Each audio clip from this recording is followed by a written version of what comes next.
This is the second video in a series on the topic of developing our dog's ability to understand our verbal cues no matter what's going on around them.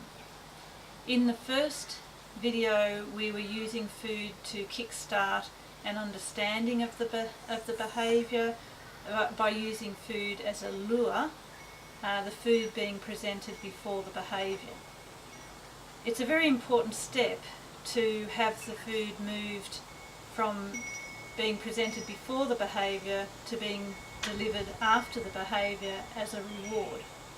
So this is what the second step is about. If you're finding this step difficult, you need to go back and spend a bit more time on the first step. So we no longer, in this step, step 2, we no longer have food in the hand.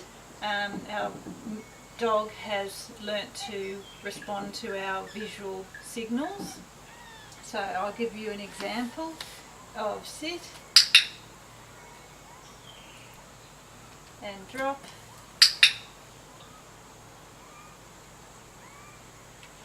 stand, middle stand, and spin, spin, so spin, that's it, and twist. Good job, and sit. And look, watch me.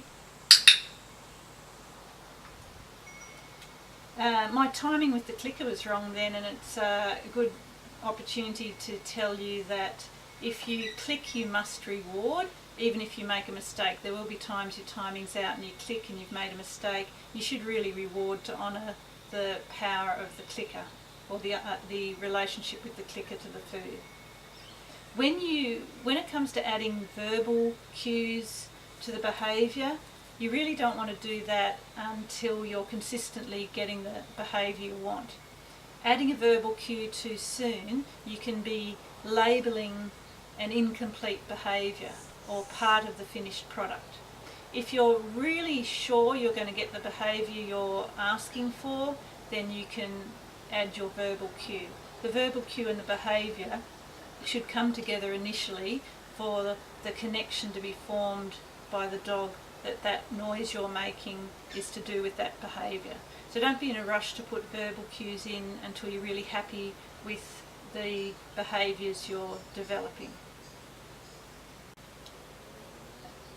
Okay, so that's step 2. When you're going really well with that and finding that easy, look for the next step, step 3, in verbal cues.